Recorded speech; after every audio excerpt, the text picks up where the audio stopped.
If someone came along and said, that thing that you considered your identity, you can't do that anymore. The talent that's uniquely yours, you're not going to be able to keep sharing it. The community that you consider your people, you don't fit in there anymore. The one thing that has been a constant, sure thing, slam dunk, know in your gut will always be yours, is no longer a sure thing. What would you do? My name is Ann Palmer. I am a singer born and bred. My father was a choral conductor and my mom a French teacher. The family joke has always been that they were breeding classical singers. I think their first clue that they may have succeeded was when I was a year old and they had just taken me to my first birthday party. After hearing the happy birthday song that one time, I sang it back to them perfectly. At age 7, I performed my first role in The Sound of Music. You see, singing songs at home was a normal part of life. Going to rehearsals for hours at a time with my dad was just what we did. I didn't know that there was anything unique about that. It's always been who I am. I became more recognized for my talent through middle school and high school. My voice was already very much wrapped up in my social identity. This led to becoming a music major and then on to a graduate teaching assistantship at Arizona State University. My life was centered around performing, rehearsals, coachings, lessons, auditions, competitions. After finishing my master's degree, I began bouncing around the country, auditioning and performing for opera companies. I was a promising young artist with every reason to believe that my singing career was just beginning. During this time, I was living in New York and I began to notice some everyday things like always needing to turn up the TV or not quite understanding someone who was talking to me from the next room over. When I was working as a young artist with Sarasota Opera, I received feedback about my voice pushing sharp in the top, which had never been an issue. Staging rehearsals were becoming problematic. I wasn't hearing blocking instructions from across the stage or for out in the house. I was making sloppy mistakes in rehearsals, which just wasn't me. My professionalism was being compromised. I didn't have control over it. Not long after the end of my Sarasota contract, I decided to go back to Arizona State to begin working on my doctorate. In hindsight, I think I must have known that I needed a safe space to figure some things out. And boy, did I ever. Not long after returning to Arizona, I received the news that I was a candidate for hearing aids. To say this was devastating is an understatement. I immediately went into damage control and thought of all the ways that I could hide this from my fellow singers. I didn't want to be looked at as damaged goods. Here I was, a singer who had been launching her professional career and was in the middle of a doctoral program in music. Should I quit? Would my hearing get worse? Would I be able to sing with hearing aids?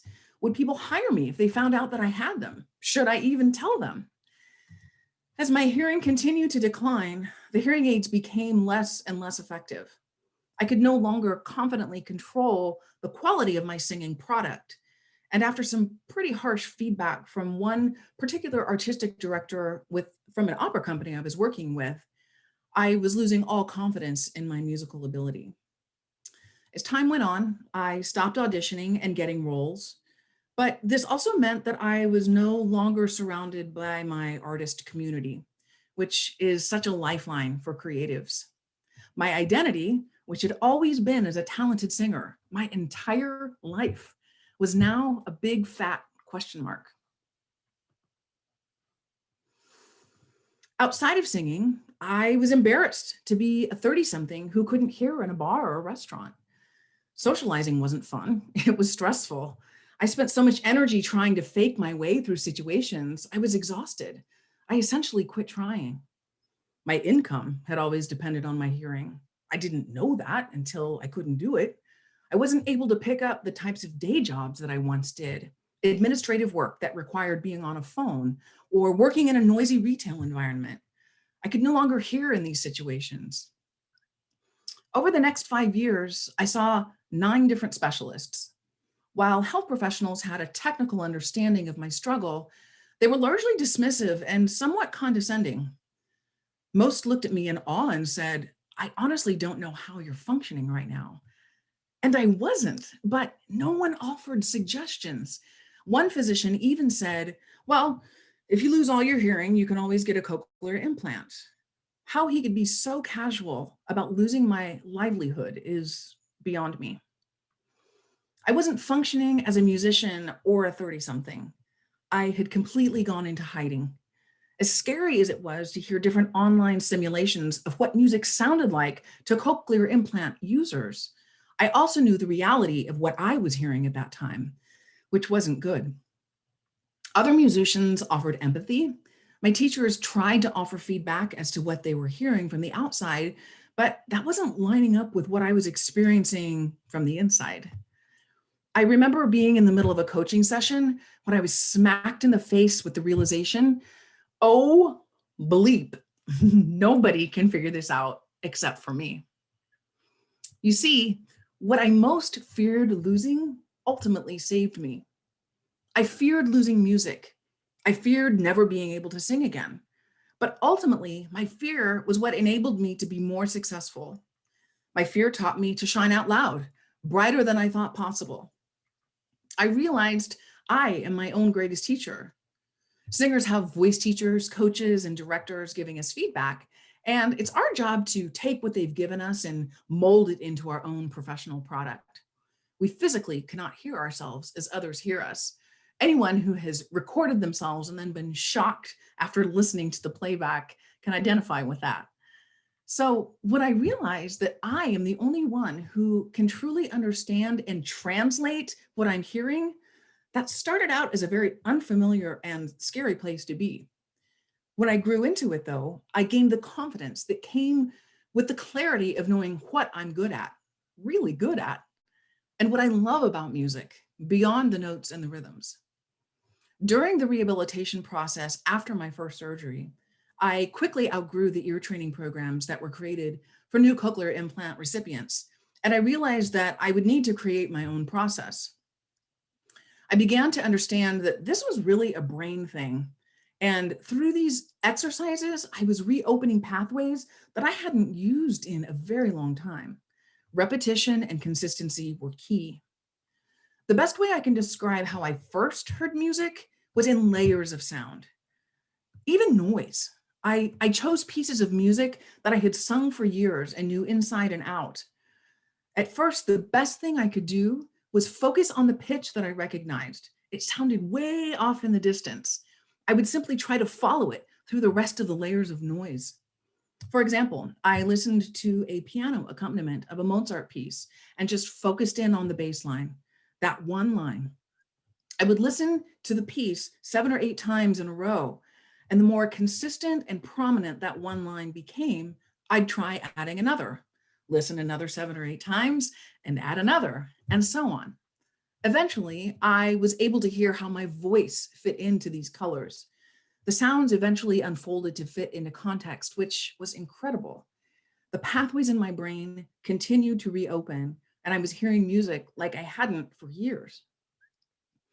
My musical training, all those years of ear training and the skills that I honed throughout 3 academic degrees came back to help me in the most fundamental way possible. Once I realized that I was the only one who could ultimately translate what I was hearing, I felt a great sense of freedom just to try things. I was so accustomed to practicing for performance level perfect, but this was a completely different puzzle to put together. Instead of incorporating everyone else's opinions of what I should be doing, I was forced to listen and trust myself, quite literally. When you're a professional singer, your idea of success hinges upon others' opinions of your work. Someone must agree to cast you in a role. Someone has to think that you're better than the hundreds of other people who've auditioned for that same opportunity. When I began to realize that I probably wouldn't be performing in the same way that I once did, I had to look beyond my preconceived ideas about what was fulfilling. Why did I love to be on stage performing? What was it underneath all the layers? What specifically did I love about music? For me, it came down to connection. I love connecting with people, characters, and the music itself. And for the same reasons I'm good at creating trust and intimacy with an audience, I realize that I am very good at creating safe spaces for other people to step into their truth and grow. When you're willing to show up with all your imperfections, it allows others to do the same. When the veils of performance perfect are lifted, that's when real growth happens. This has strengthened my ability to teach, coach, and perform, and allows me to show up authentically and unapologetically. My superpowers hadn't changed, but until I was forced to think otherwise, I had a very limited understanding of how they could be used in meaningful ways. Realizing that I am my own greatest teacher, I now understand what it is I love about music beyond the notes and the rhythms and can apply that to every part of my life. Before losing my hearing, I had a very limited view of how my talents could be used. I couldn't possibly have imagined feeling more confident, more aligned with my strengths, and happier outside my life as a singer. During this process, I heard an Oprah interview with Serena Williams. They were talking about relationships, and Oprah asked Serena, "Did you dim your light for him?" This completely took my breath away because I realized I had been dimming my light. And it was in that moment that I promised to shine out loud no matter what. I found myself singing this familiar favorite as a constant reminder to do just that. This little light of mine, I'm gonna let it shine. This little light of mine, I'm gonna let it shine. This little light of mine, I'm gonna let it shine. Let it shine, let it shine, let it shine. Everywhere I go, I'm gonna let it shine. Everywhere I go, I'm gonna let it shine. Everywhere I go, I'm gonna let it shine. Let it shine, let it shine, let it shine.